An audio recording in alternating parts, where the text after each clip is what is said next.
Cable Television Commission. And the first thing we're going to do is have the clerk call the roll, please. Kurth, Gora, Here. Natoli, here.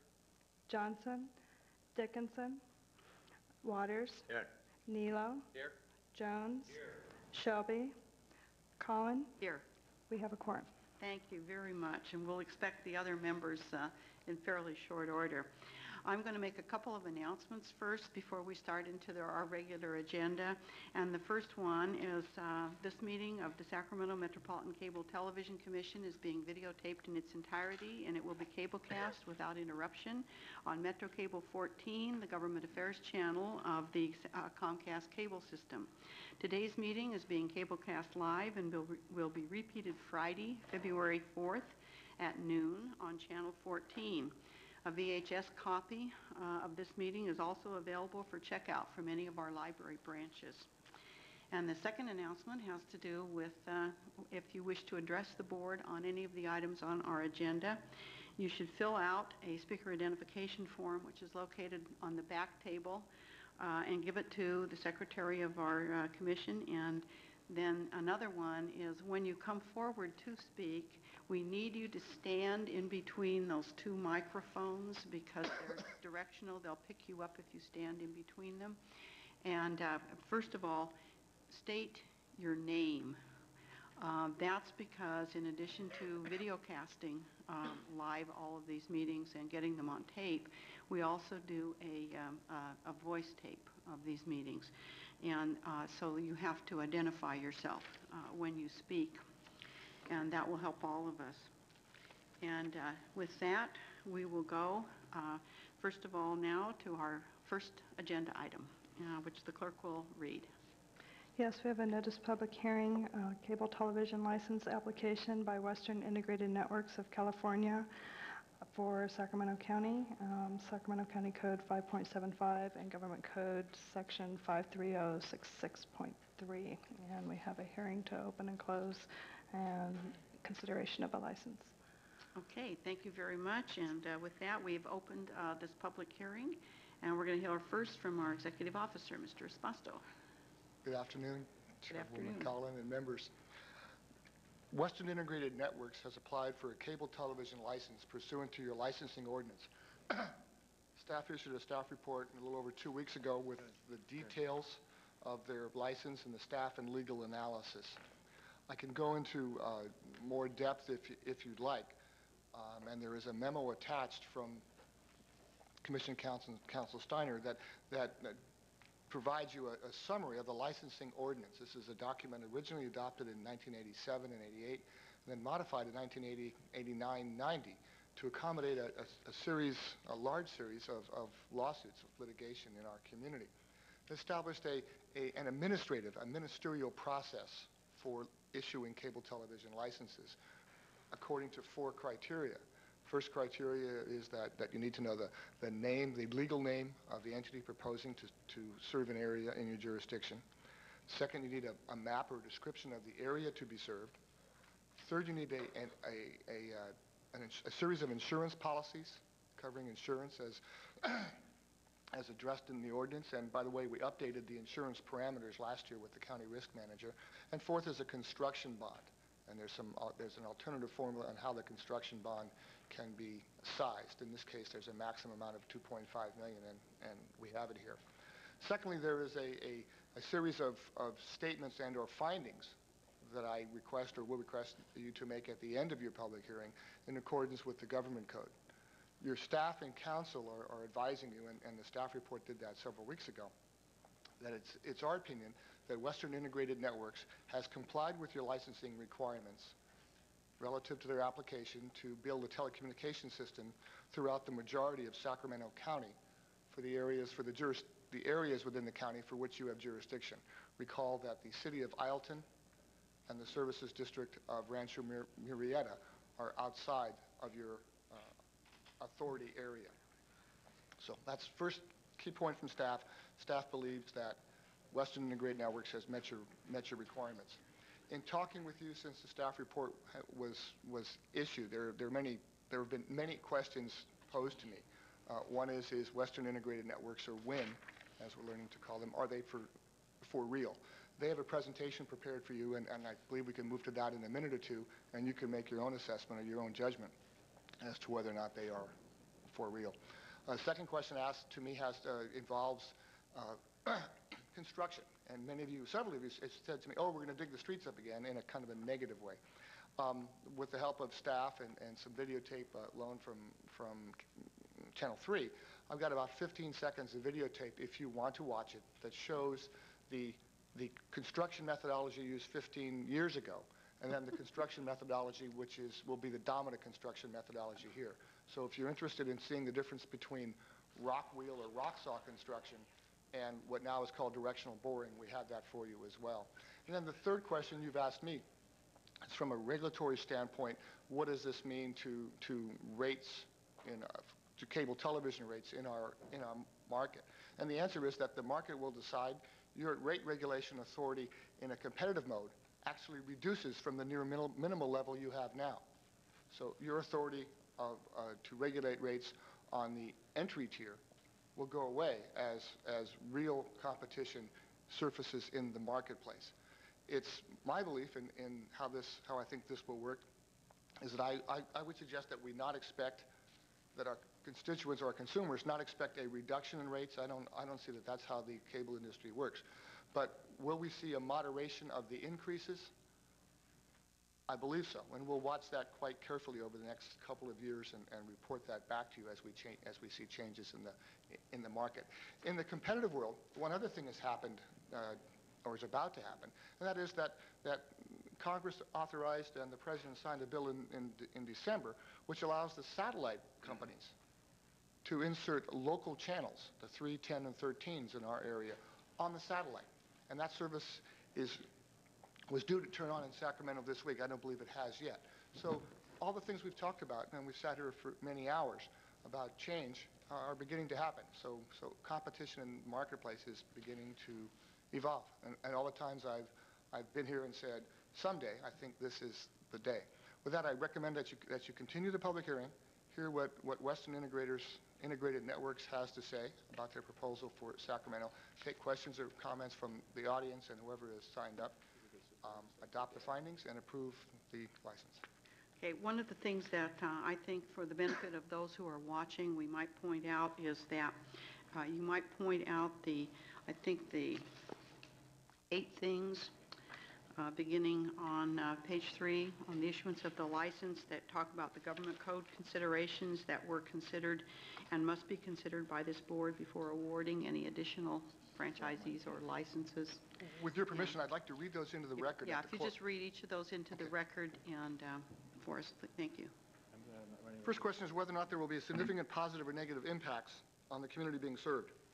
Staff believes that issuance of this license will have a positive impact on the community by providing competition for cable television and other telecommunications services in nearly all areas of the county. Whether there will be an unreasonable adverse economic or aesthetic impact upon public or private property. Our experience indicates that there will be no unreasonable adverse economic or aesthetic impact on public or private property within the areas to be served. The factors addressed in the first and second stage environmental reports for construction in the imposed service area have not changed. Staff believes that providing cable television competition has a positive economic impact, which is further enhanced by the provision of other non-cable television competitive services, those being, for example, broadband and telephony. Whether there will be an unreasonable disruption or inconvenience to existing users or any adverse effect on future use of utility poles, public easements, and the public rights-of-way, contrary to the intention of Section 7.67.5 of the Public Utilities Code. Again, construction of the cable television system in the areas indicated by the proposed licensee will have no unreasonable disruption or inconvenience to existing users nor any more adverse effects than construction by other telecommunications providers within the county. Whether the license applicant, in our case, has the technical and financial ability to perform. The applicant will comply with the performance bond requirement and therefore has the necessary financial ability to perform in our jurisdiction. And regardless, the bond amount is sufficient to protect the public interest and repair streets should they become or be unable to perform. Whether there is any impact on the franchising authority's interest in having universal customer service. Issuance of this license will further the Commission's interest in universal service by potentially bringing cable and other services, as mentioned, to those who do not already have it, either by the incumbent providers or by WIN. Whether societal interests generally considered by franchising authorities will be met. Enactment of a licensing ordinance eliminated consideration of other sizable interests in awarding cable television licenses. Other than those described above relative to universal cable service, the provisions for uniform service, and the provision of entertainment services to those who desire it meet the societal interest. Number 7, whether the operation of additional cable television system in the community is economically feasible. Whether or not the operation of an additional system is economically feasible in a given market is subject to the competitive market forces and a number of factors which are rendered moot by the public policy choices embodied in your current franchise and licensing ordinances. And lastly, such other additional matters, both procedural and substantive, as the franchising authority may determine to be relevant. From our experience, there are no other factors to consider, be they procedural or substantive, relative to the issuance of licenses. I'll comment also that these findings in substantially similar form have been used on 6 previously issued licenses by your commission. Okay, thank you very much. I just thought that should be in the record, okay, and particularly for people who are watching the program rather than here. Okay, with that, I think that unless there are questions of Rich, we'll proceed to hear from Mr. Vaughn, who's with us today. And are you going to be our spokesperson here? Yes, thank you very much. Welcome. We're very glad to see you. I'm Jim Vaughn. I'm the president and CEO of Western Integrated Network. Need a little bit of help with my presentation here, so Bill's going to help me. I want to thank you all for taking the time to listen to the WIN story today. We really appreciate this opportunity to speak with you.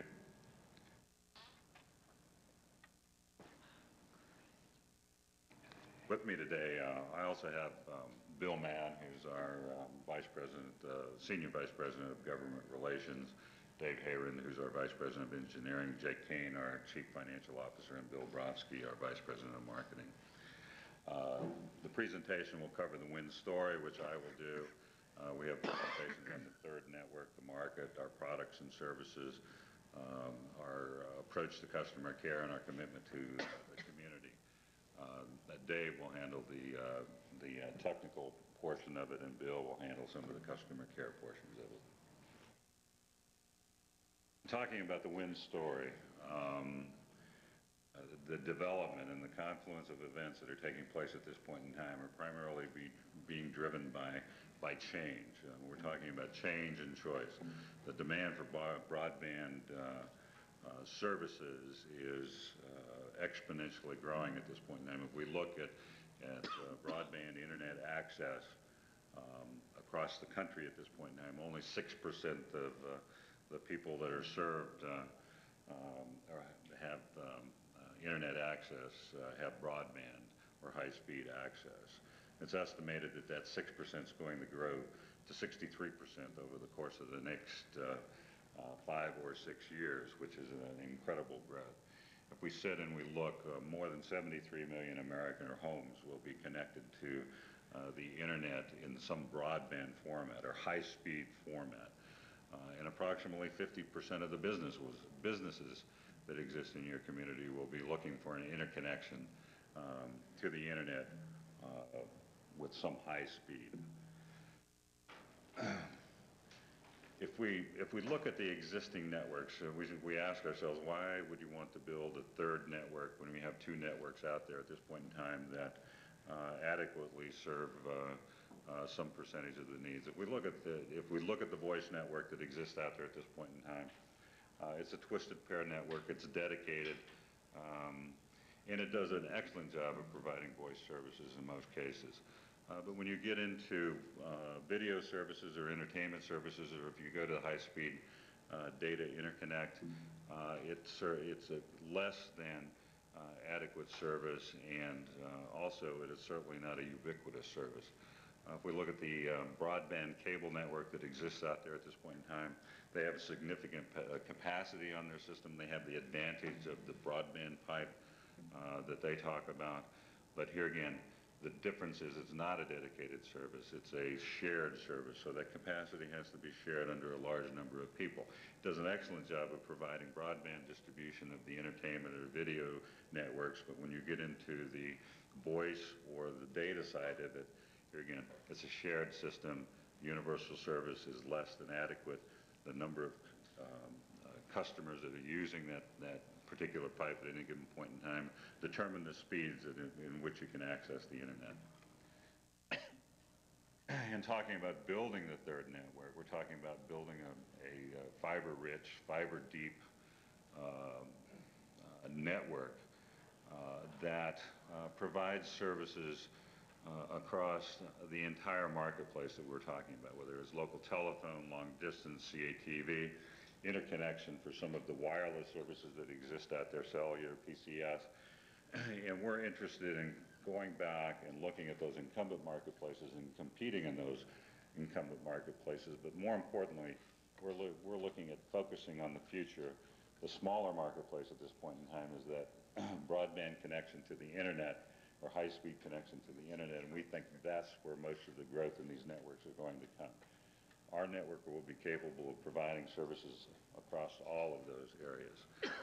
We plan on providing a full complement of voice, video, and data services to all of our subscribers. Our focus is on the residential marketplace, although we'll serve the entire community, so we will be capable of having commercial clients. When we talk about our company and our financial capability, because we're talking about a significant capital investment to construct this network, we have the financial wherewithal to do it. We have raised $453 million to date. That's private equity. It comes from private equity sources. We have 6 significant investors in our organization. Probably the most known of those investors is JP Morgan Capital Group. When you're building enterprise value, you're building a new network, there's several sources of in the capital marketplaces that we will have to go to in order to accomplish this and other construction projects that we're talking about. But we have the financial wherewithal to get through this project because it is very capital intensive. If we talk about the management group, talking about myself a little bit, I'm the CEO and founder. I have 35 years of cable television experience. I have a different smattering of telecom experience. I've done long-haul fiber between cities for the purposes of long distance. I was in the smart building business or the shared tenant building business at some point in time. My last venture was called Frontier Vision. It was a cable company that I started in 1994 and grew it from 0 to about 250,000 subscribers. I sold that company in October of 1999, and as my friends say, I took the afternoon off and started this venture. We've attracted a group of very experienced management, some of which were associated with me before, but I've reached out into the telecom area to capture people that are associated with the internet business, with the telephone business or telephony business, so that we can put a full complement of the management expertise necessary to not only construct this system, but to operate this system at some point in the future. With that, I think we're going to go to the third network. We're going to go into the evolution, and Dave, my Vice President of Engineering, will take over. Okay.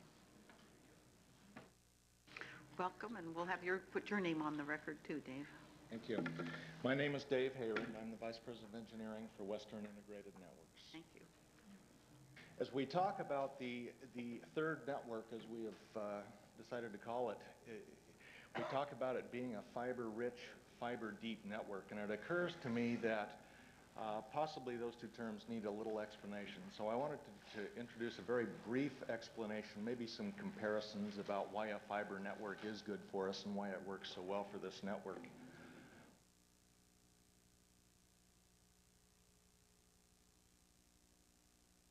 When we take a look at a piece of fiber optic cable compared to a piece of coaxial cable, which is the typical means of transportation media now that's out there, we can identify a volume of information that can be transmitted over that piece of cable. Through various different computations, I've come up with a number of 1,575 megabits per second over that coax cable. We take a piece of fiber optic cable and look how that compares on a scale to that coaxial cable, and you can see that that volume increases by a great amount. That's one of the inherent aspects of a fiber optic cable that benefits this type of network so well. It adds capacity, it adds reliability, it adds a quality to the network that is tremendous. There is another comparison that I do like to make, and it has to do with the way that the signal is transmitted down through that coaxial cable. About every 1,700 feet in the coaxial cable, that signal needs to be amplified so it can continue on. By the time it reaches the end, in the beginning it reached a number of 35 or 40 amplification points. Now we've got those amplification points down to where it is typical in the industry to have 3 or 4 amplifiers after or among that path of coaxial cable. Each one of those amplification points is an active piece of electronics. It adds a point of failure into the network. It adds a certain amount of distortions into the network, thereby detracting some of the quality and some of the reliability. It also adds some capacity limitations. So when we look at a piece of fiber optic cable on a scale, we can virtually go 120 miles now before repeating that signal in the fiber optic cable. Consequently, you greatly reduce the points of failure and the points of adding additional distortions in the network. That's one of the benefits of this system. So when we talk about a fiber-deep, fiber-rich system, it works very well in this system, and its time has come, it's necessary.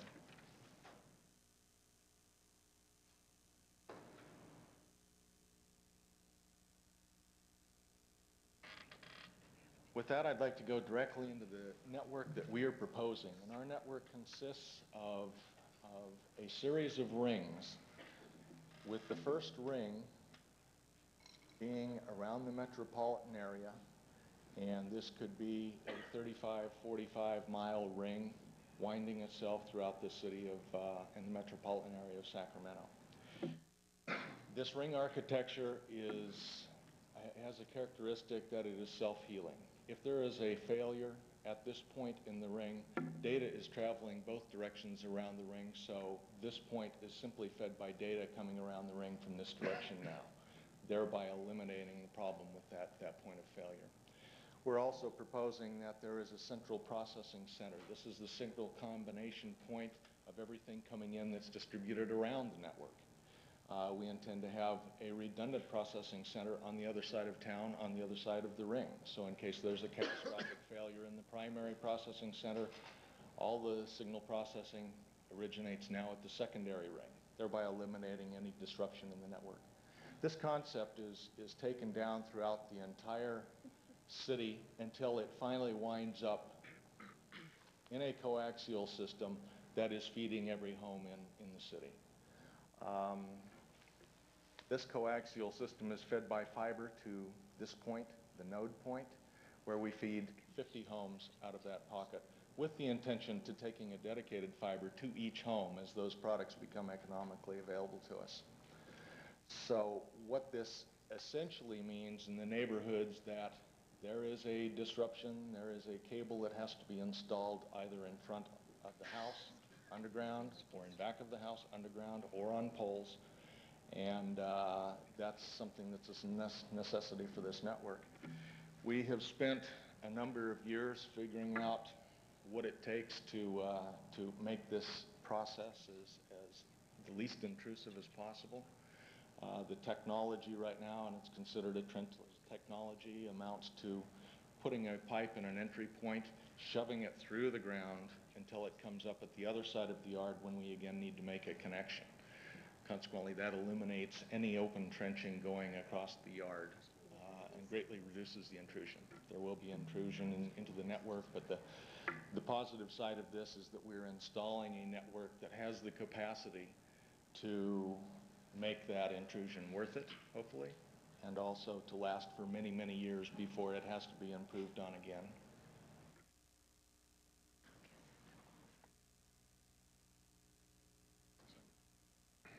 With that, I'll turn the podium over to my associate, Bill Brodsky. Great. Okay, and we'll have you also introduce yourself, Bill. My name is Bill Brodsky. I'm the Vice President of Sales and Marketing for WIN. Thank you.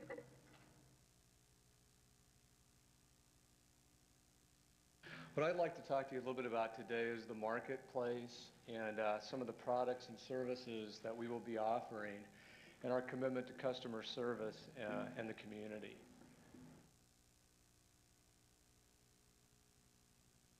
When you look at customers' buying motivations from city to city, they vary a little bit, but for the most part, customers' buying motivations stay the same.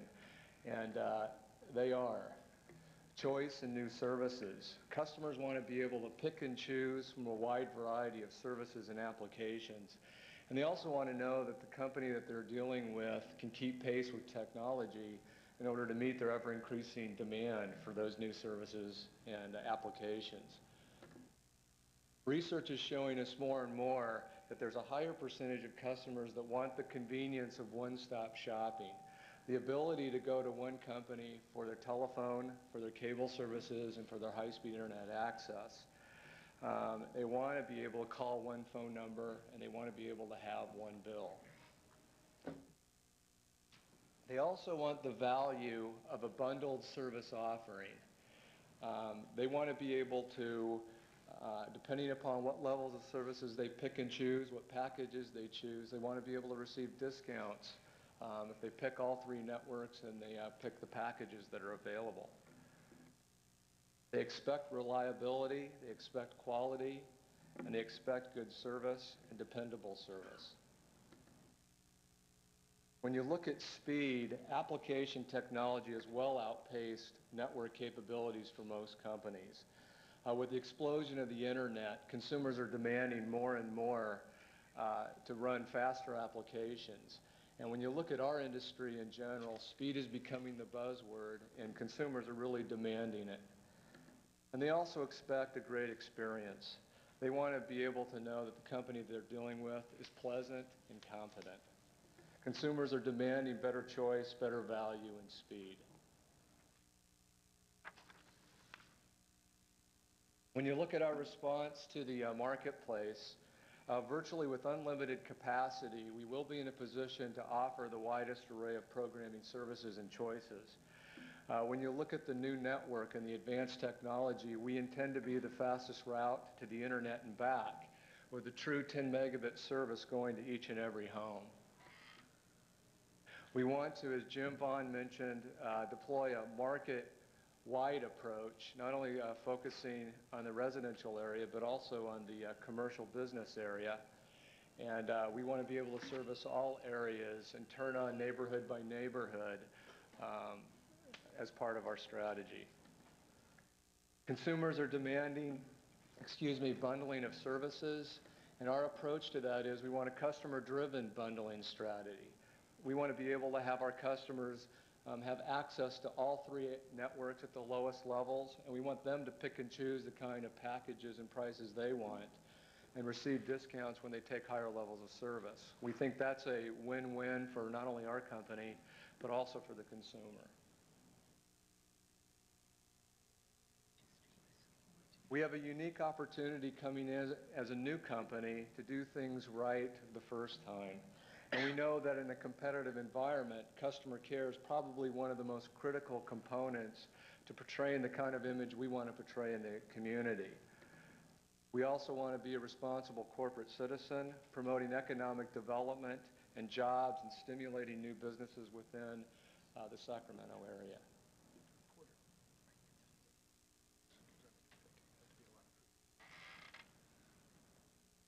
When you look at being the full-service provider, with our network, we will be in a position to have a full complement of video, voice, and data services. Because we are not restricted by bandwidth capacity on the video side, we will be in a position where if it's out there, we can carry it. And if you look at the video services, information, and entertainment side of our business, Just an example of how it would somewhat look. We will have a basic lifeline service. If the channel or the service is offered analog only, we'll carry it analog only, but we want to move everything to the digital platform. We will have a full complement of premium channels like HBO, Cinemax, and Showtime, and all of the East Coast and West Coast feeds associated with those services. We will have enhanced pay-per-view and video on demand, giving the convenience of the customer to pick and choose what they want to watch when they want to watch it. Interactive programming guides and digital music will also be part of this area. When you look at high-speed internet access, we intend to be the fastest route to the internet and back with a true 10 megabit service into each home. We will offer local and wide area virtual private networks, email messaging, web hosting, and e-commerce. And then when you look at the telephone side of the business, now you have a choice. We will be in the business of providing local and long-distance telephone, and we will be a full-feature set of telephone services.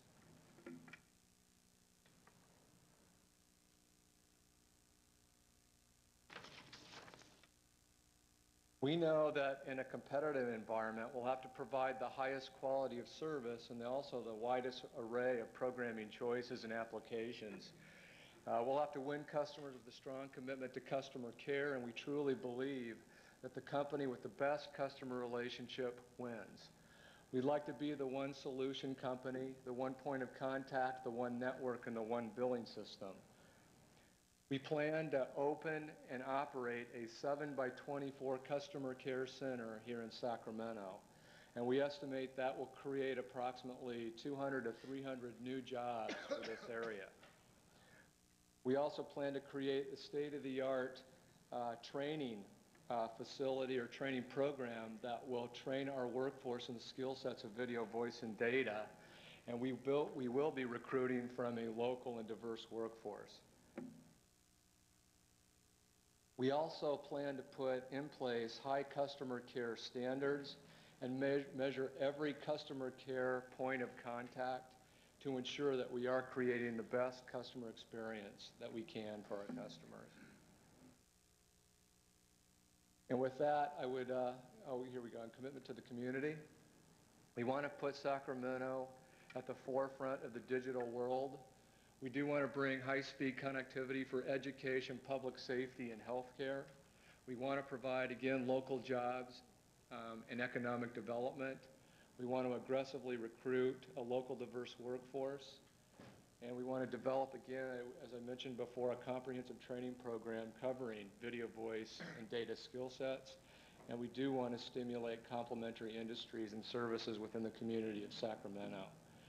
With that, I'll turn it back over to our President and CEO, Jim Vaughn. Okay, thank you very much. Jim Vaughn, Western Integrated Networks. Thank you.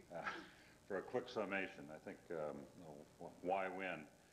We believe that we have the right technology and that we're leapfrogging technology and network architecture. We believe that we put together a good group of management people who can not only construct this network but can manage it. We have the financial strength to make this kind of deep capital investment over the long term. We estimate that our first subscriber probably can commence 9 to 12 months after we've been granted permission to start construction. But the total construction project is probably 5 years long. We're a full service provider. We plan on providing a full complement of video, voice, and data services. On the data side of life, we believe in open access. We'll provide retail products for cable TV and for telephony.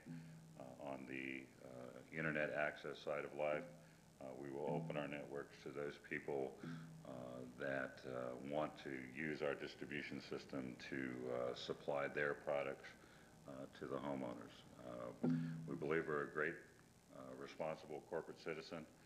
We're interested in becoming part of this community. We're making a significant investment with We hope to have local management, local facilities, provide jobs and education and training.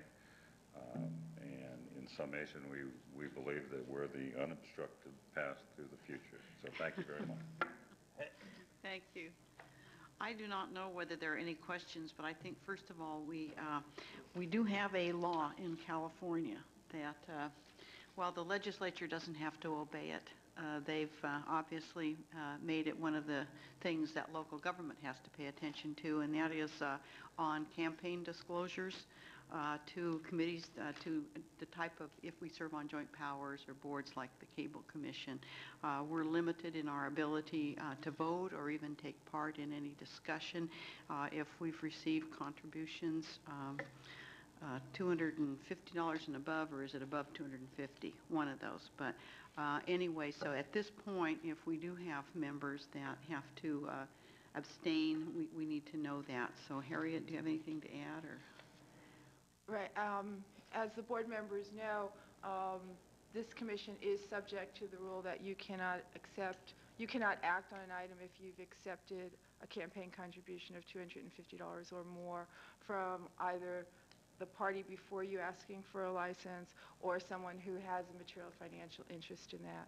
With respect to this license, I believe that the existing cable operator has a material financial interest in this application in the sense that this creates a competitive environment and may have a material financial effect on their business. So if there are members, and I understand that things have been a little confused lately because people from the city council, the memberships have been changing. So it's my understanding that Mr. Kurth, thinking he was off the commission, accepted a campaign contribution from Comcast. And so that would give you a disqualifying interest on this application, in my opinion. That's right. And thank you, Chair, for the opportunity to at least hear the proposal that's before us. And I think we know it's a very exciting one, and that is safe enough to say. But with that, I do have the announce that I have to recuse myself from this decision. You have to recuse yourself from this one. It was, again, my assumption that I was no longer on the Cable Commission, and indeed am here because of Mayor Yee's inability to serve on the commission this day. And so with that... Sorry about that, Rob. I'm sorry. We might have some business later that you could take part in, but yeah, I think it was one of those acts of great hypocrisy when the legislature adopted this and, of course, made themselves... Absolutely. There is no conflict for them, no matter how much they take. Well, there is that problem. Whenever they feel guilty about what they do, they pass a law to affect the lower layers the rest of us, yeah. So, certainly assuages their... yeah, and I have no idea whether this also affects AT&T and Pac-Bell, so I think we need to ask that. Do you have any comments on that at all, or should I not even have asked?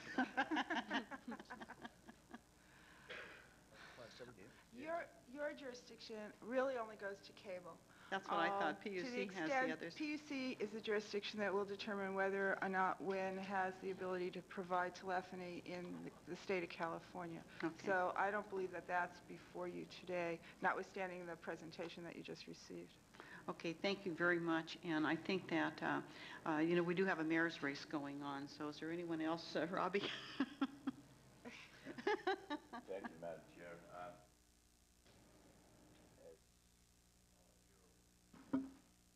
Is it on? It's on. That's on, Robbie. Thank you, Madam Chair. As all of you are aware, I was removed from the Cable Commission a year ago, and Mayor Yee returned me the commission effective today. And for the record, I would like to make it a matter of record that I have not received a penny of contribution from Comcast towards my mayor's race, so I have no conflict in this. Thank you. Okay, wonderful. Or from WIN also. Yeah, okay. No one else, all right. So that means we have enough to act on this item left. We do have one member, I believe, on this item. The only other person who's signed up is a dear old friend, John Kehoe. John, you want to speak on this item? All right.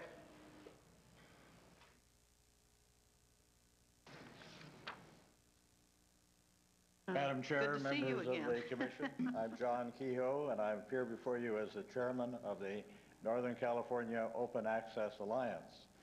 And last fall, when you were in Japan representing our interests dutifully in the aisles over there. It's an economic mission. I appear before the Commission to explain that the Open Access Alliance is a creation of citizens, a combination of citizens, students, teachers, business people, all committed to the idea that the wide-ranging use of the Internet be open as much as possible to the people. And as we saw from the slide, by the year 2008, we'll have 73 or 78 million people using the Internet, and that's wonderful. And for the constituency I represent, that's a great wonder. Nevertheless, I'm here to applaud WIN because when I heard of this application, I did some research on the company and its attitude toward open access, and you heard the CEO a few minutes ago exclaim the support of open access, and I'm just delighted to be here to say welcome to WIN. I think it'll be a great asset to this community, and our alliance certainly applauds their application. Thank you. Thank you, John, very much. Sorry I missed your presentation then. Well, I'll read it to somebody later. And that's the only person I have signed up on this. Do you have questions by commission members? Yeah, Madam Chair, if I could just ask Rich. Rich, you touched on in your presentation relative to the actual build of the system, relative to impacts upon streets and roadways, and you mentioned that it was going to be utilizing, I guess, a directional bore. And I don't know if you said that was in that tape or not that you had. No, if you'd like to see the tape, we can run it It's for you. 15 seconds, I think is what you said. 15 seconds. Give or take a few seconds, but Okay. would you like to see it now? Well, yeah, I think we can handle 30 Okay. seconds on the agenda. While the staff is setting that up, let me add just a couple of comments, and then you can see that. The traditional method of construction in underground areas is called rock saw, and you'll see a shot of it. It's an 8-foot wheel with very sharp teeth that digs a trench down the street. The new method is essentially a drill. It is not non-invasive. It still means access to the streets, that there needs to be a hole in the street to start the drilling process, and other aspects of it as you'll see. So to say that it's non-invasive would be incorrect, but we believe it to be. And at the City Council meeting the other day, the Director of Public Works spoke. This is the technology that the city used to install its traffic management system. The county is partnering with or contracted for this service as well. So it is the technology of choice, but I don't want to give the impression to you or to our citizenry that it is non-invasive. Staff, if you'd run the tape and run it straight through, I'd appreciate it. And it's about 20 seconds. This is a 1984 tape that shows the wheel grinding a ditch about 8 inches deep. Then we have black here for a second, and then you'll see this We is in the ditch? Yeah. This is the new methodology. That's a view from the bottom. And this is where a big drill, a 2-inch pipe, is pushed through the ground, through a hole. And you'll see in this machine how it's, and we're freezing here for you, it's pushing the pipe down through a hole in the street and then up across the other street. And they have the ability to steer this. So that when it hits the tree roots, it does something? It goes right through them? Some of the pre-work, though, is that they part of the construction coordination is to mark all the other utilities, including their depth, to research that. In some cases, actually, to dig a small hole to mark where the gas lines are and other things are. If there are tree roots, they have the ability to decide to go down deeper and get up under it. In fact, there's a directional bore project pending in the city to bore under the river to Wesat for a telecommunications company. So this clearly is the technology of choice. Again, not totally unevasive. Yeah, I would just like to comment, and I know other members of this commission are well familiar with it, and I think that it's something, though, that we've learned from all the utilities that work in rights-of-way, including Board of Supervisors, which I sit on, obviously the county utilities as well. And I would just say that, one, utility coordination will be very, very important, and I'll make that very clear. It's very important on anything that goes on now, and we've had some experiences in the area that I represent directly with the need for better coordination, and whether it's been in the rights-of-way or adjacent to, and with multiple contractors working in those rights-of-way. It's gotten to, in some cases, not real recent, but within the last year or two, where we've had situations where it's made almost impassable for people either having businesses and or residences there in addition to just the daily commute. Obviously, those volumes are large throughout this community, so I just would stress that that's a very important element. And secondly, I think that what condition is left in when they're done, whether it's the more evasive procedure is the build was a number of years ago, or this procedure, once those surfaces are opened up, and if anybody needs to get a better picture of it, you can look at the roads the last couple of weeks since we've had heavier rainfall. I would just say that we have a road system that's of a variety of ages in this community. Some of it's newer, some of it's older, and I would just encourage, certainly Rich, you and your staff, in working with, and I don't know who oversees all of this. I suppose we would depend upon the inspectors in the various jurisdictions, but we need to have a real effort that will maintain an emphasis on as good as or better when they're done. And I don't just mean this for Win, it's for anybody. I mean, we've got to have this discussion with water utilities, with gas, with telephone, with our own county forces, and I'm sure within the city framework they've had the discussion. I can't emphasize enough that the road system is fragile as it is right now. We haven't had a lot of money to put towards repair and maintenance in recent years. This is an outstanding, opportunity. On the other hand, I don't want to get lost somewhere in the process here, that we don't get our roads repaired back to as good or better. I'm saying that's what I want. I want our neighborhoods left in that condition when we're done. Understand, expected that. Supervisor Natoli, we'll begin, at least for cable television. I don't have authority to get involved in other aspects. I understand. But we'll begin with the county engineer and the respective director of public works on a collective set of construction specs and standards that will be consistent and common throughout the build. And I fully expect that their construction specifications will be tighter than they were 15 years ago, for all the reasons you just Because we can go to neighborhoods and you can, the little trench you showed there, you can follow right around the neighborhood and see exactly where the cable was laid, and there, in some cases, I would argue that it was never as good as it was when they cut it. And it's not just for that utility, though. There are, whether it's been for cable or for, as I said, for water, sewer, drainage, whatever it might be, and some of those actually have been county projects in some cases. But I just think it's important that we keep this in the forefront as we embark upon the technology and actual build, that our roads are kept primary focus, because those are the surface travel areas for the commerce in this community, as well as for serving neighborhoods, schools, business areas, and so forth. So. Okay, thank you. And I think I saw Robbie's hand up. Okay. Well, basically, Mr. Natoli covered most of the things that I've had as complaints, speaking for the Pocket Greenhaven area.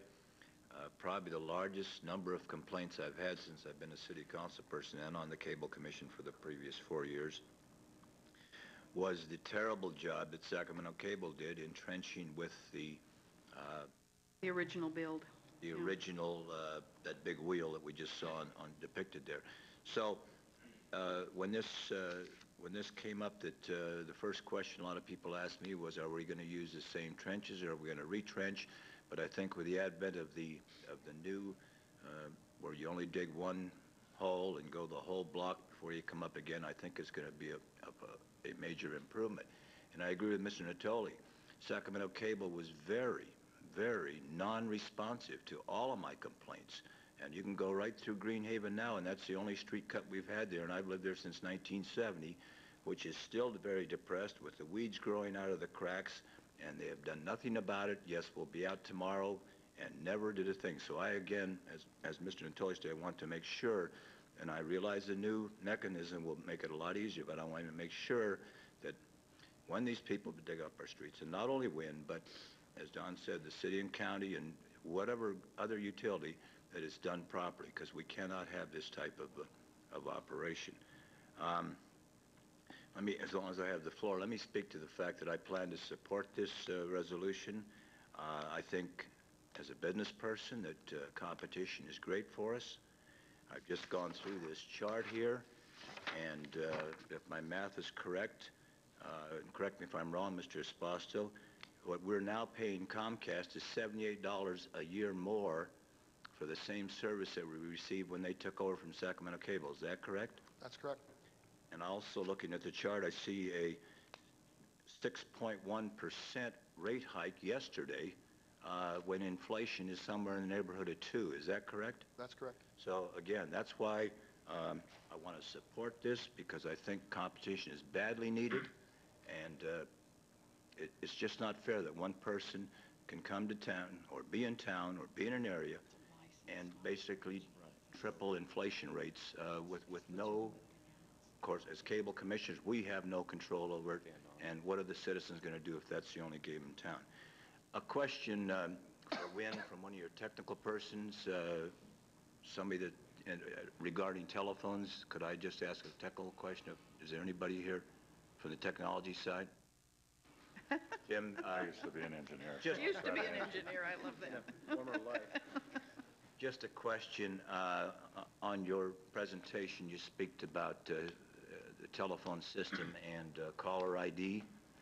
Is there some new innovation or some better way? I've had my personal experience. I've canceled caller ID with the local carrier.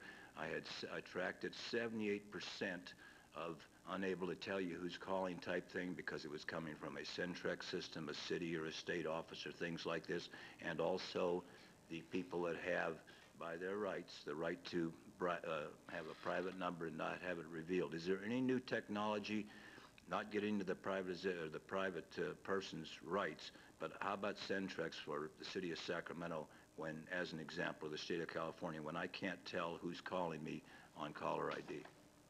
I mean, that's really a question for Back Bill, and what Back Bill should really answer. I'm just saying, is there new I mean, technology you have? There are switches available at this point, digital switches available at this point in time. You know, caller ID and call blocking and all of those things. For every system, somebody develops a way to get around the system. So, you know, I don't think there's a foolproof way of having. And I'm not asking. I'm just asking if there's more recent technology, because for me, 78% was unacceptable. Why should I have caller ID? I would say that's a pretty low number. I would think that any of the new switches, the 5ESS switches, would provide you better security than that. Okay, but We get a little far afield. I don't have the statistics on any of the switches, but the answer is yes. There are switches available at this point in time that can control that feature function. I would say much better than that statistical. Thank you. Okay, we'll go right down the line then. David Jones. Thanks. I think I'm going to start with a reaction and then ask some questions. I'm very excited by the presentation that we've had this afternoon, and have actually been very excited since I began reading in the trade journals and in business newspapers about the possible investment that Wynn might make here, and actually since Rich has been talking about it. I think it really provides some tremendous opportunities for us. I mean, you've heard already about the services that will be available. Probably the most important feature is the expansion of bandwidth, which, as was explained, will provide for greater speed and greater volume of data transmission. And for those folks watching at home or in the audience who are non-technical like me, what that means is when you sit there on the internet and you're trying to go from screen to screen to screen, it'll happen faster, and for companies that are transferring a lot of data around very quickly, they'll be able to move their data quicker too. So I think that's a tremendous advantage. I think as well the opportunity to have those services bundled in sort of a one-stop shopping format also adds a convenience that I think many consumers are calling for. There's also the issue of competition, and I think that is important.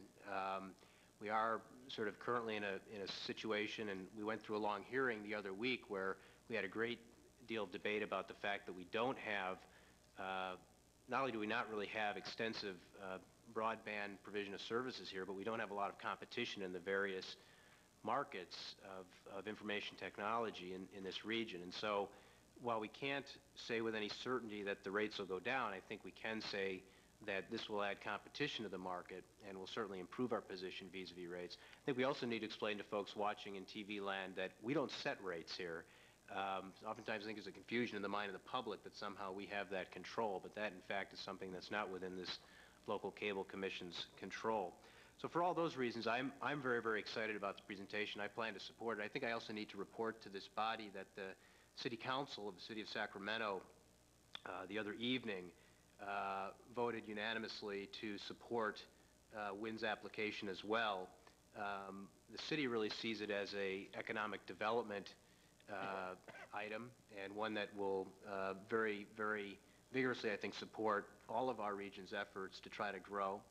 I am delighted to hear that on the open access front, your business plan includes open access, and I'm also very interested to hear that you're going to try to use the least invasive technology possible with regard to digging up the streets, and I concur with the other commission members' concerns about that, trying to make sure we do that in the least disruptive way. I guess this finally leads to my question, which is, as I understand it, in terms of this license, one of our requirements is that service will be provided universally in the service area, and I just want to confirm that that's a part of the action that we'll be taking, because that did come up in our council discussion the other night. There were some council members who wanted assurances that that was a part of what was being proposed for action here. That is correct. Your current ordinance requires universal service within the service areas.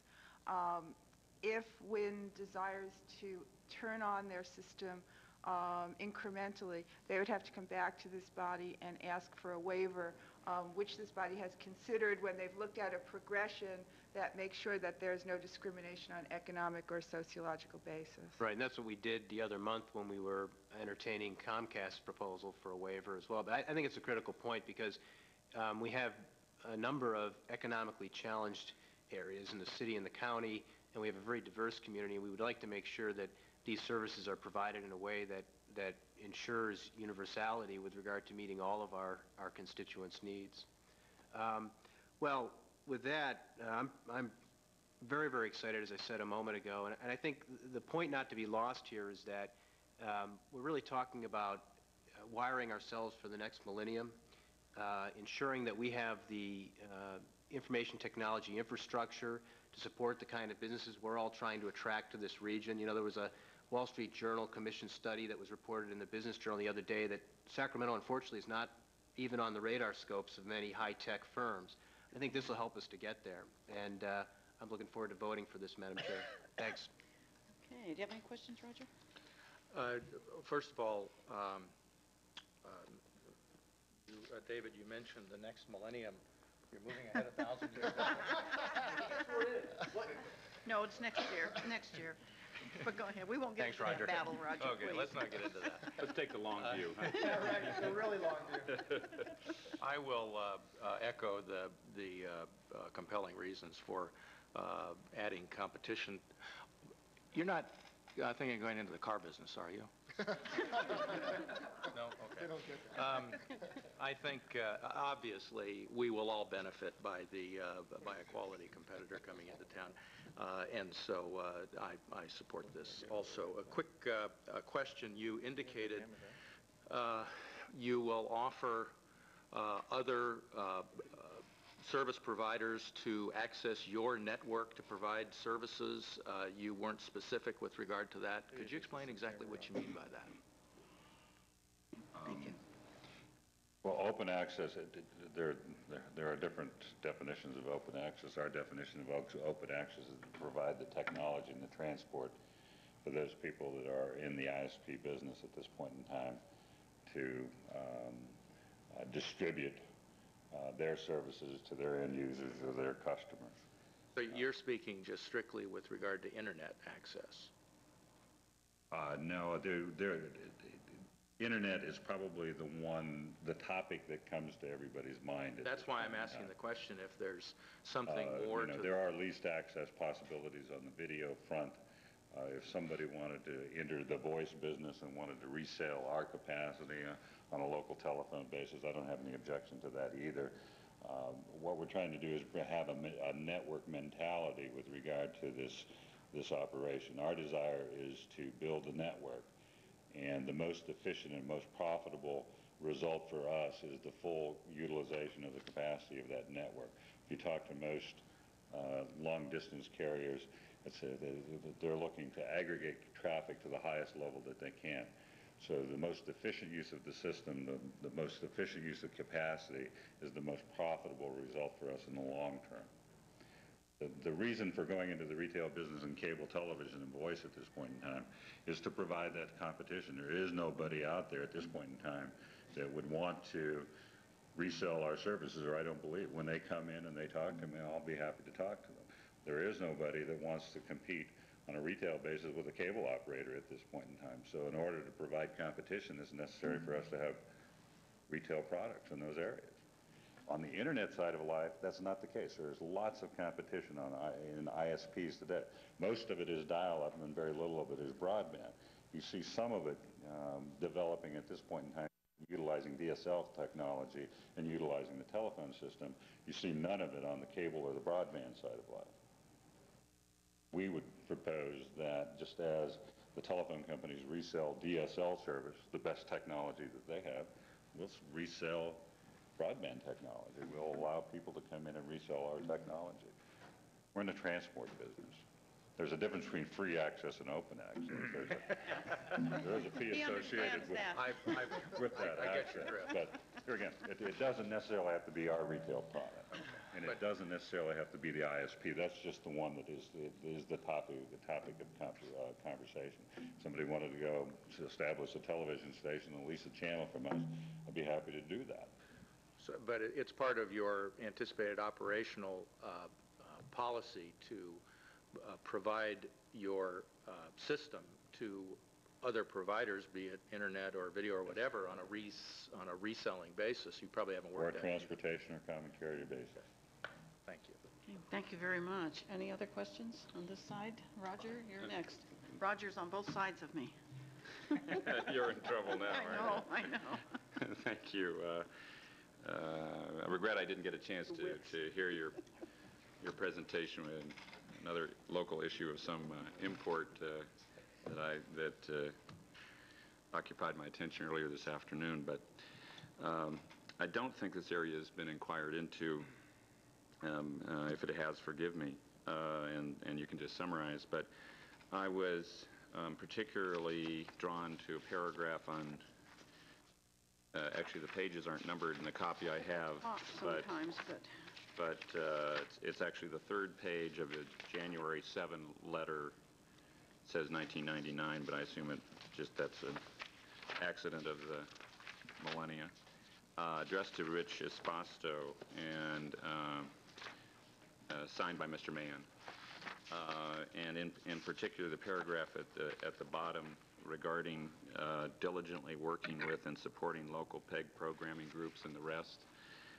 Can you tell me whether or not you intend to provide any public access channel capacity or opportunity, and whether you intend to contribute financially in any fashion to support public access or endeavors such as allow us to cablecast these meetings and the like? First, just to clarify, there is a requirement in the ordinance to provide 7 channels, and the license will carry that requirement forward. Okay. So that first answer is your ordinance has a requirement. Okay. For the channels. Okay, and I assume then that there's no disagreement in terms of meeting that requirement of the license. Okay. There is, in the licensing aspect, no requirement for financial contribution in the same fashion as historically we've reached through litigation as well as the franchising ordinance with Comcast. So let me just ask the second question. Do you have in mind any kind of financial commitment or contribution either to public access or to the efforts such as cablecasting, government, and local affairs?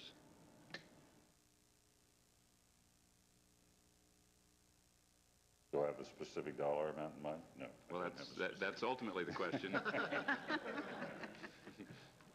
It's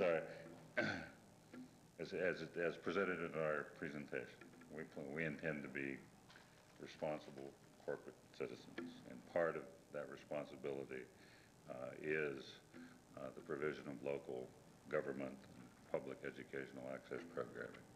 And through that, we will work with those groups of people to determine what the appropriate support is for their organizations. There are issues with regard to the incumbent operators and the interconnections with the incumbent operators and that need to be resolved. But I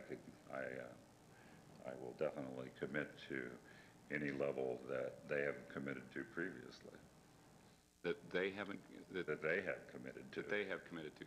Yes. They being the PEG, or the public access? They being Comcast. Comcast, okay, I want to make sure, okay.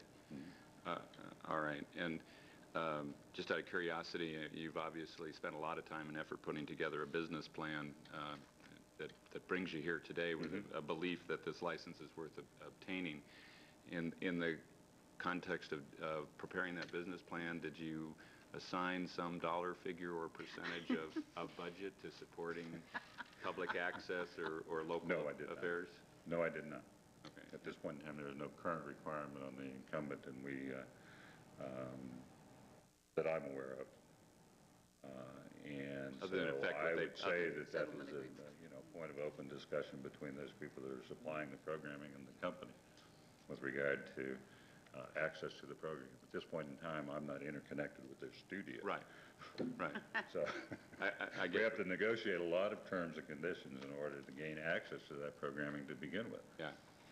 I don't think that it's appropriate for those facilities and/or staffs to be duplicated. It seems to me that the logical solution is co-support of those facilities from the incumbents that are utilizing those services, and that implies share. Okay. And just so I'm clear in terms of what you have in mind when you say match Comcast, Comcast ends up contributing a certain amount in helping create the facilities and the channel capability and the like.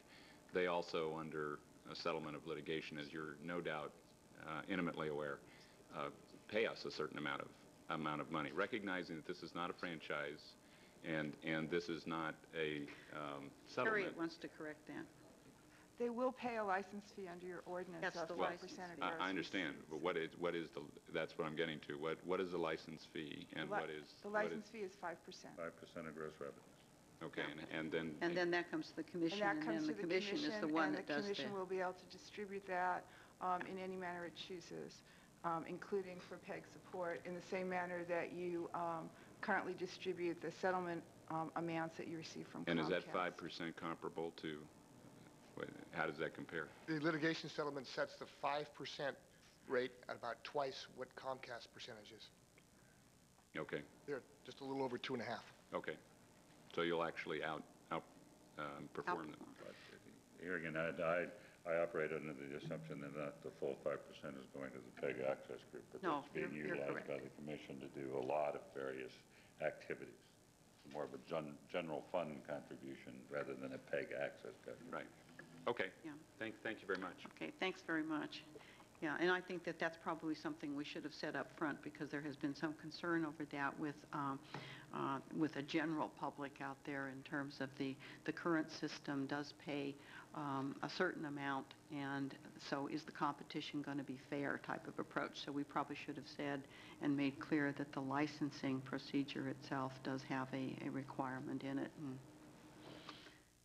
That's correct. The licensing ordinance requires the payment of 5% of gross revenues, which is the maximum amount established by federal law.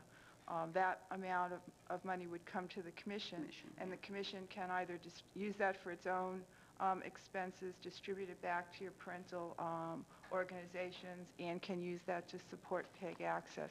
The ordinance also requires that they provide channel capacity on their system for the PEG channels, including the government channel. And it's my understanding they're required to provide 7 channels. Okay. Okay. That good. clarifies Thanks. that then, thanks. I just had one question to ask, and it's for our staff.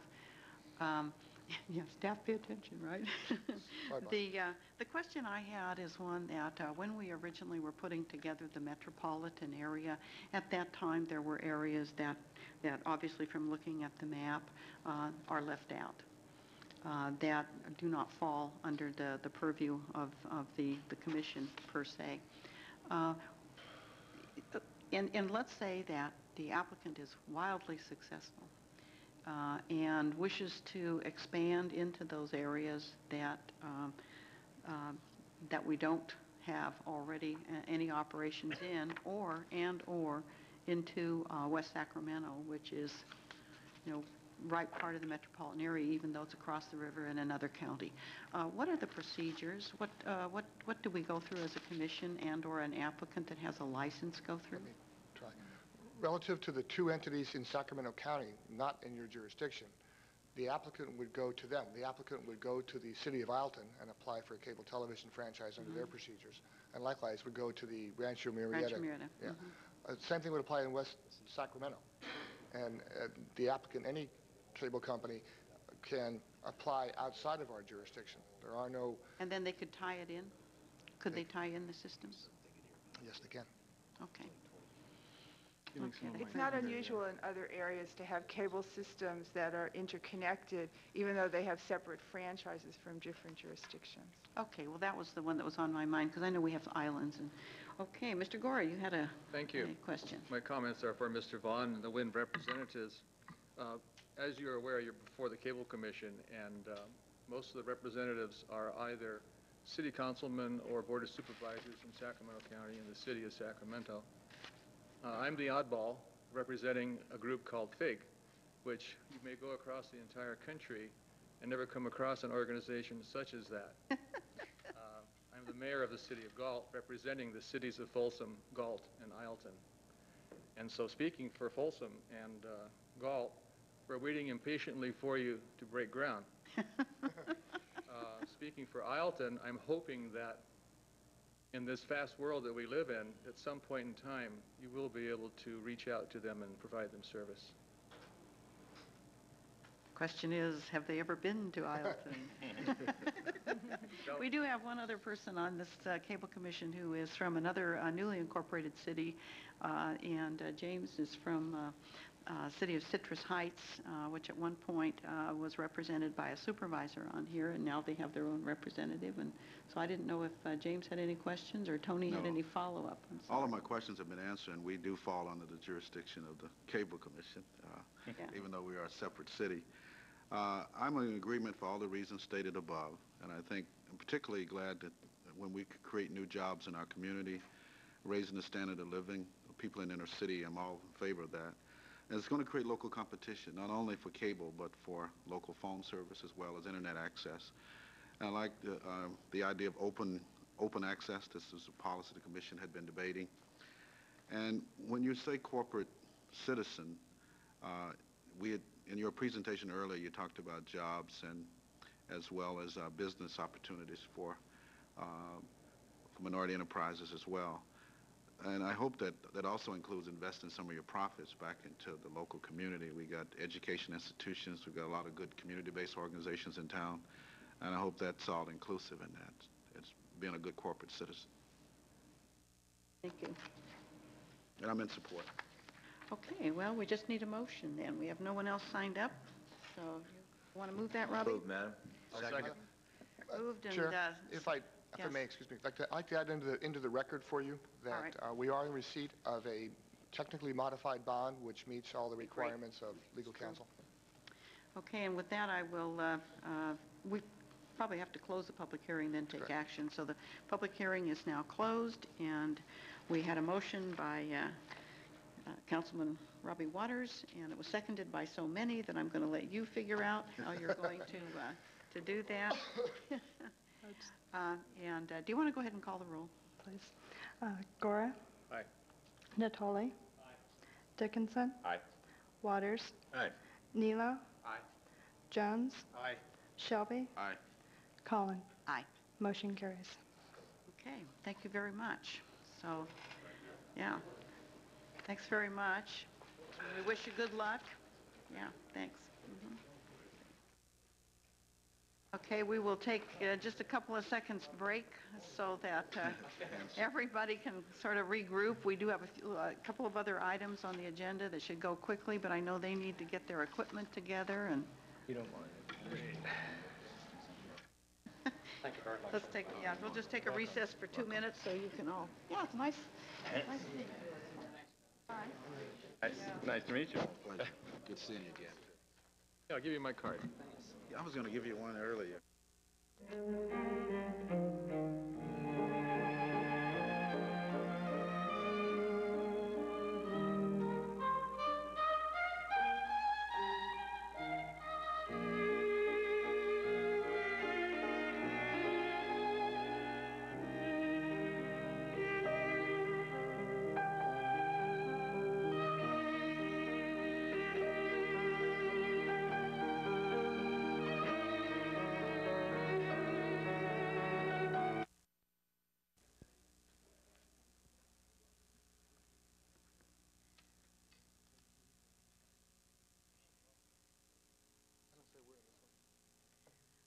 Okay, we are now back in session of the Sacramento Metropolitan Cable Television Commission after a brief recess.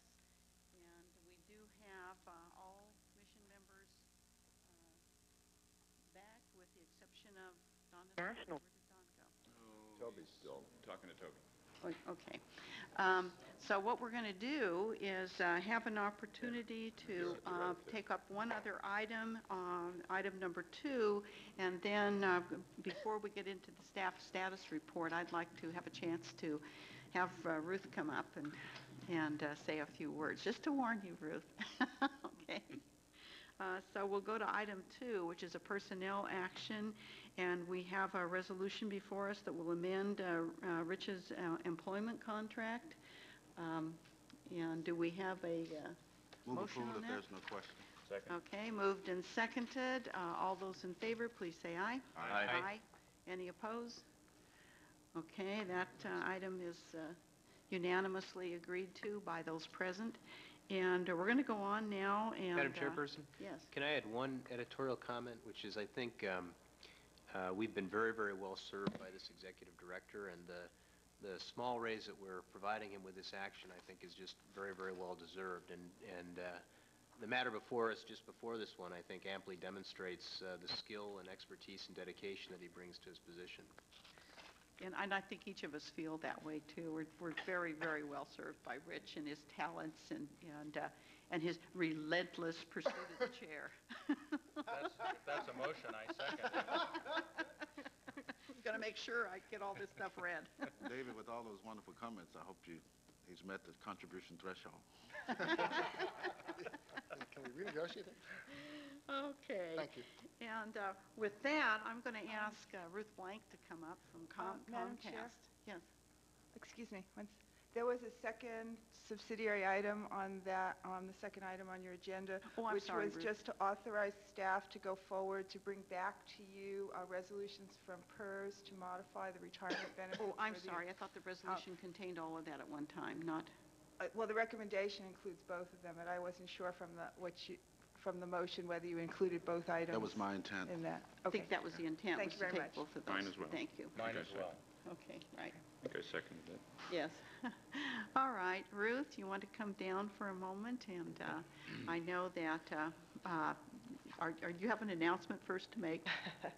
Well, I do, as a matter of fact. I have accepted a position with Comcast way across country, and I would just like to say that it's been a wonderful 3+ years with Comcast and a very interesting 7 years before that with Sacramento Cable. But Yes.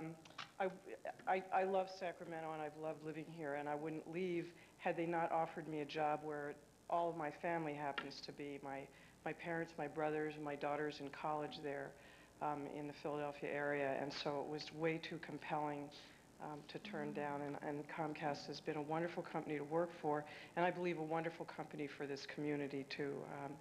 Comcast has brought wonderful new services here, and I understand the excitement over a competitor.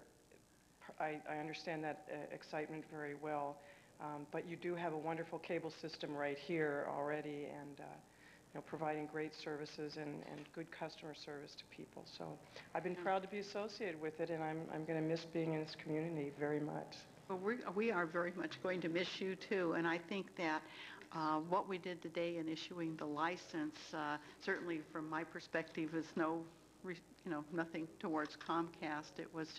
It is looking at a technology that offers a lot, and so I wasn't looking at it so much in that regard, because I do think that the whole system that was built here was a very well-built system.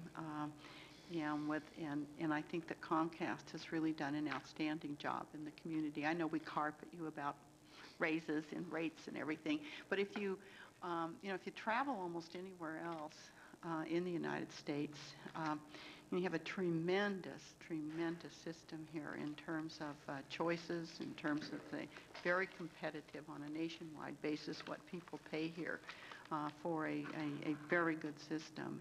And I would say, Ruth, that with you there, in the years that you've been there, the amount of any type of customer complaints, at least to our office, and usually we get them first and then we channel them to Rich, they just dramatic difference. So you've just done an outstanding job. I guess the only thing I know family and everything's there, but boy, Comcast must have been, to do that in the winter, to woo you back to Philadelphia in the winter was really something. They refused to show her the weather reports. Right. I have thought about that many times since I made my decision. But I'd also like to say that it's really, working with staff, with Rich and his staff, has really been not only very helpful, because Rich and his staff have contributed a lot to our thinking as we've gone along, and helped us clarify some customer service approaches and so forth. But they've been very forthright and easy for us to work with, and we appreciate it greatly. And I know you've been very good in terms of as a company, in terms of the groups in this community that have, at least they have really let me know all of the times they've called upon you for help with, with you not asking for any kind of public recognition or anything, but you've just been a really, really good corporate citizen to a lot of groups in this community. And I'm sure that will continue. Madam Chair, I just wanted to add a word, essentially in the same vein that you have expressed.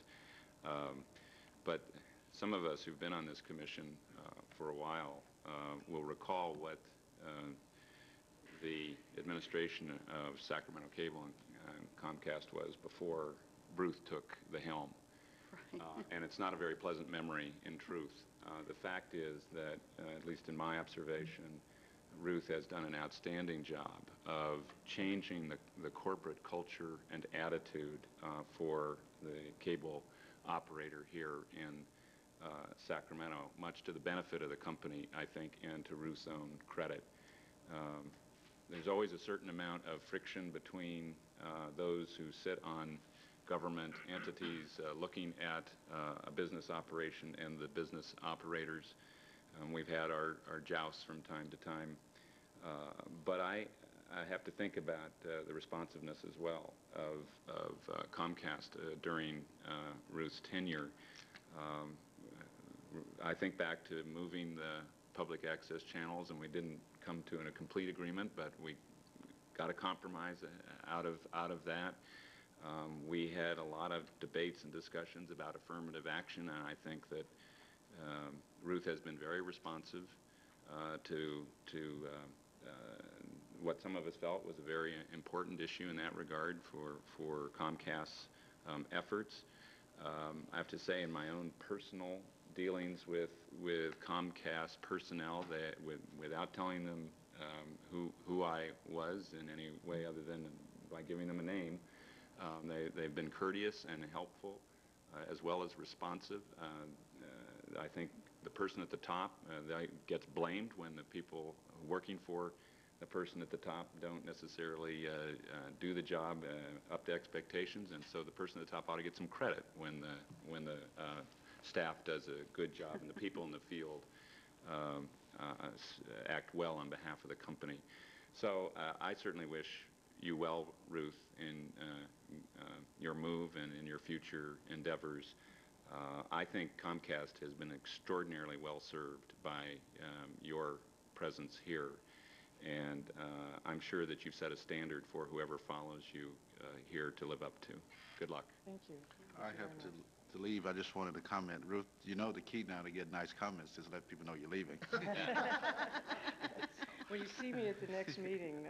I just wanted to say thanks for all the support you've given the community, and maybe we differ on certain things, but we just appreciate your support that you've given to Sacramento, and I think it's been a different place by you being here. Thank you. For sure. Thank you. Yeah.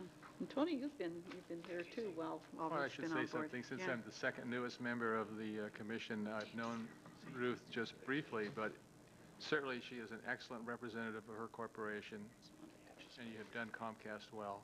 And obviously that's the reason why you're being promoted to a bigger job. So good luck to you. Thank you. Okay, and Roger.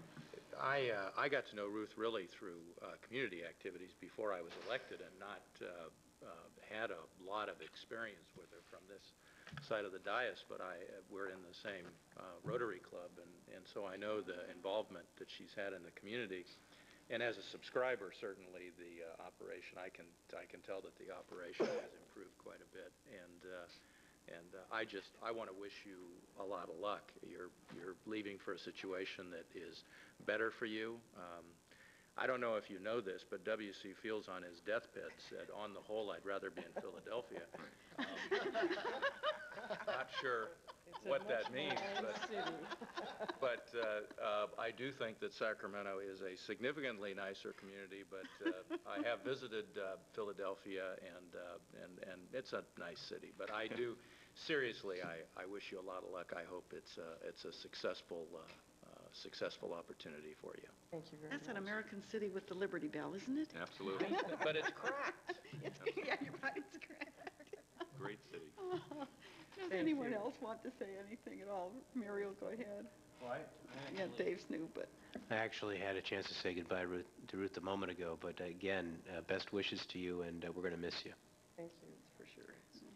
Ruth, I'm pretty new on this board, as you know, but your reputation preceded my presence on this board to me. I always heard about the fantastic job you've done. We thank you. We congratulate you for what you've done here and for what you're about to do in Philadelphia. And I want you to know I was married in Philadelphia, and I think it's a great place.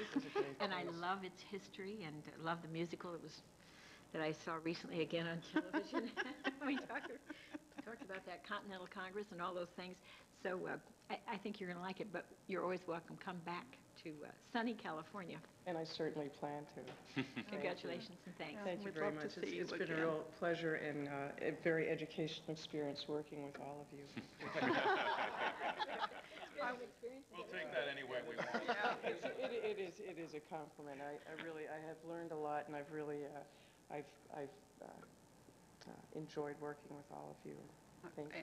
Well, Ruth, just before you go, I want to say one more word because Roger reminded me when you phone the cable company and people are really helpful, I think it does reflect extremely well on the top management and how customer service is provided. And I can tell you that my husband is one of those who, when he calls, because I know he's done something wrong with the TV again. It is not the cable's fault, you know. And I want you to know your customer service people talk him through the routine every time about which buttons to push to get back on it. And I hope he's not watching or he's never going to forgive me. But they have been wonderful and patient. And I think that does reflect very, very well on the customer service training they've had. So I thank you. Isla's looking for someone to go to dinner with tonight, because she's not going to be eating at home. I do want to say that there are 500, very dedicated and loyal employees who really want to do a good job for our customers, and led by a terrific leadership staff who will be here to carry on. So. Okay. Well, thank you. I'm glad you were with us today, so we'd have a chance to say something. Thank you very much. Thanks. By the way, I have this mental image of Mr. Dickinson calling the cable company, they not knowing who he is, saying, "This is Roger Dickinson," and I can just see on the other line they hold the phone and say, "It's that Dickinson guy again." He can't figure out how to turn his converter box on either. Give him Don Collins' phone number. That has the most sports package of any other subscriber. That's probably true. Can we have some more sports channels? I'm not getting High Life from Tijuana at 3 in the morning anymore. I'm a little distressed by that. There's golf 24 hours a day. Do we need more? Oh. Yeah, but I want sports. Okay, we're going to get to a staff status report before we get in trouble here. Very quickly, you've already covered one item. I wanted to get Ruth up here, but Godspeed, kid. Two or three other things. We upstaged you. You upstaged me on that one. Two or three other things relative to Metro 14. First, if you haven't noticed, and hopefully you have, that the new equipment is in and working Metro 14 staff really hard, and well as support from the city and especially from Comcast. We're now on a digital link. So if you haven't looked at the channel at home, especially on a live feed since like last Thursday night, you notice that pictures are crisper, sharper, brighter. And that's because Comcast has us on a fiber link from here. But the logic is no better. The content hasn't changed. The picture quality is much improved. And Councilman Waters already left, but we are phasing out with our new equipment that green screen. Everything that happens now is stored here digitally on the brand new equipment that we worked very hard to put into place over the Christmas holiday. And I've got to say that the 4 or 5 people on the Metro staff, flu included, Donna was running around giving us all pills. I don't know what I was taking, but she had this baggie full of stuff that she was. So we worked hard. Don't go there, Rich. The equipment's in. Metro 14 is running forums this weekend, the largest comprehensive election forums of any block that will go all day and be replayed some 14 or 18 different days between now and election day.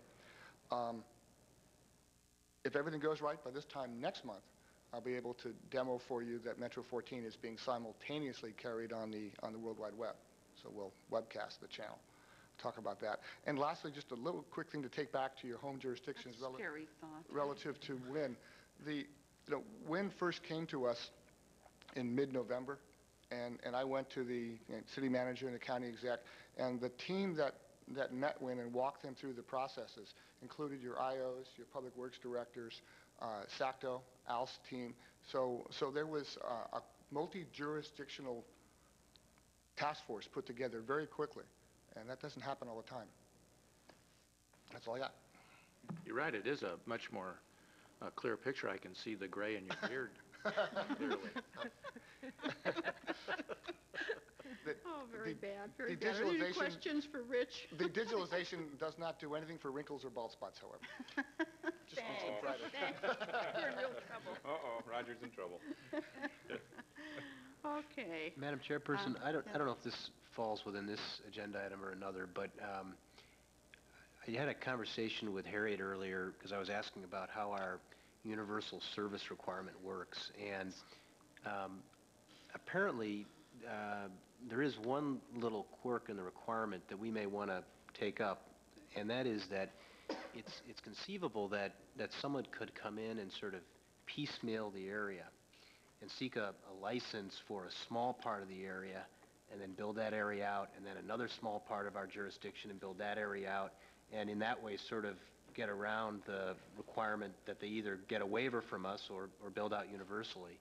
And I'm wondering if we might ask the staff and our attorney to come back to us with some discussion of that and how we might, assuming this board wants to address that, because I have a little bit of concern that I'm not suggesting that any particular player would seek, or that I'm aware of anyone seeking to take advantage of that, but it just seems like something we might want to give some attention to, and if the board so desires, take some action on in terms of fixing that loophole if one does exist. Now, I think that would be very helpful in the context, too, of any other licenses that have been issued and what has been our experience with any bills, if at all, and what's happened with them. Let's look at it. It means cracking open and studying again the settlement agreements, because that was something that was negotiated at length in our lawsuits. But it just, I think he wants, if the import of it was to require the universal service over the area with, and if not, to turn on the system until you had a waiver or something. Is that what you're trying to get at? Yeah, I mean, I think we have the discretion to waive it, and we went through that the other month. But what I worry about is someone getting around having to come to us to seek a waiver, or otherwise building out, by sort of piecemealing. I mean, sort of like piecemealing an EIR, or piecemealing a project to avoid a EIR that looks at the whole thing, is the analogy I'm thinking about. I think we can take a look at that and bring back a staff report and a recommendation if appropriate. Okay. Thanks. Thank you very much.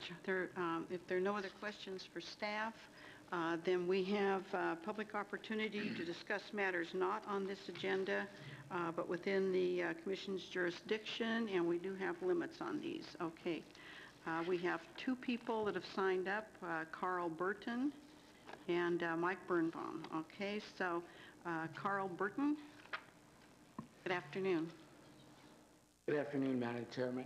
My name is Carl Burton, and I'm Vice Chairman of the Access. I want to thank the Commission for giving me this opportunity to speak here today. At Access, we are very, very happy that you were able to have this presentation today by Western Integrated Networks that we think will benefit our community. And Access is celebrating our 15th year of local production, and with the other grantees of public and educational and community services in this area. And we think that we have a wealth of experience in our services to your constituents and to Comcast's 250,000 subscribers.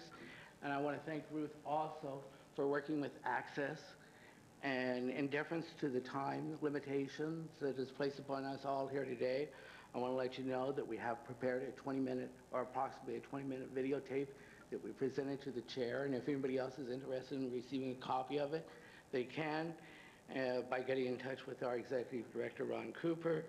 I want to stress that what we have in the videotapes is highlights of the Symphony Youth Tour in Europe. We also covered Dr. Martin Luther King's birthday production in cooperation with the Chamber of Commerce and the Urban League. We have exclusive coverage of the Pig Bowl, and we have the holiday programming of the ballet Nutcracker with special coverage on Y2K, and we hope you enjoy the tape. In 1999, Access Sacramento's volunteers submitted more than 4,400 original television programs that Comcast went out over Comcast on channels 73 and 74. And Sacramento's many diverse communities, their voices, leaderships, and creative talents are welcome at Access at any time, where each of us makes a difference, one voice at a time. Thank you. Very good, thanks. And if they do need to see the video, we can circulate it. Okay. I would like if you want to borrow it. That's eclectic, Yeah. interesting. Okay, we'll start with you then. And, yeah, great. It was a great combination, and the board members probably want to see the Pig Bowl because the Sheriff's Department won. I mean, amazing, amazing. You know, we haven't caught up with the city yet, but and. It's just an accident. Oh, the repeat. The only thing you missed at the Pig Bowl is how muddy do they get? And I can't remember if it was a real muddy day or not. Okay, Mike Birnbaum. Pardon? Hello, Mike. Yeah, Hello. they're all set up. Yes, thank you. Mike Birnbaum, for the record, as you've asked. Want to speak to the Commission on a Comcast issue and a Cable 14 issue or two.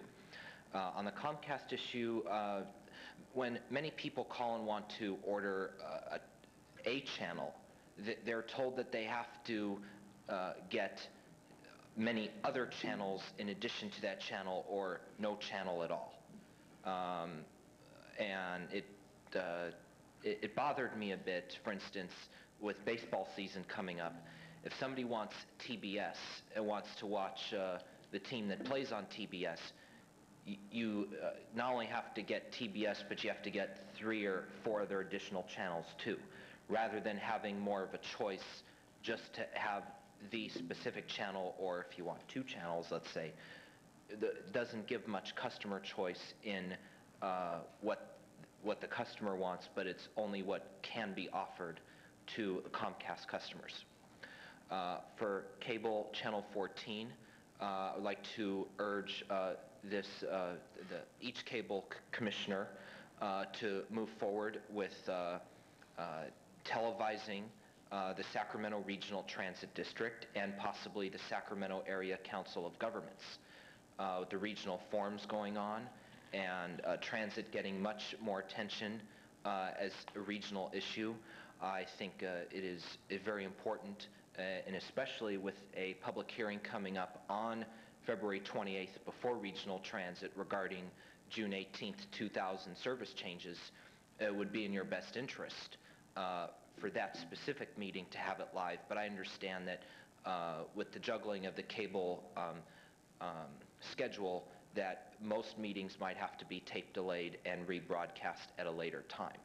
But would encourage you for the February 28th meeting to broadcast that live, because service change issues are very sensitive in the transit community.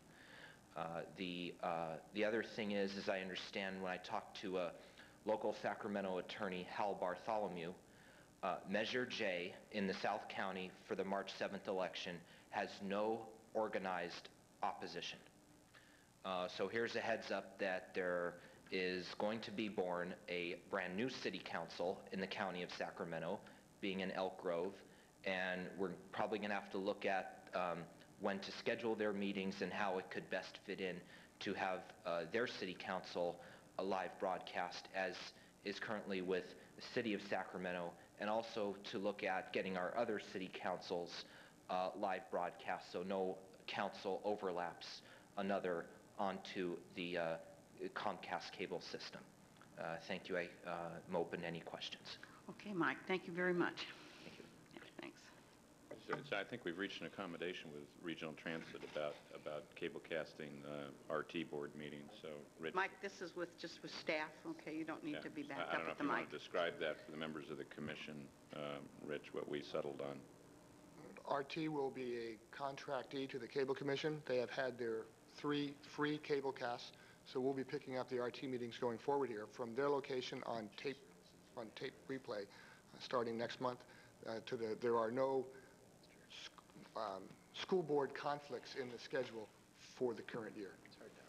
And it's tape replay because RT is going to continue to hold its meetings at the Regional Transit location, which is not suitable then for live broadcast. Not yet. Not yet. Not yet. And we are working with the other cities, specifically now Citrus Heights, on getting them into a mode where we can cablecast them live. And you have a policy that we will, if Elk Grove should incorporate, we would begin cablecasting them right away. Okay, that clarifies. So, commissioners, anything you want to bring up? If not, this meeting is adjourned. Thank you. Would you do that notice thing?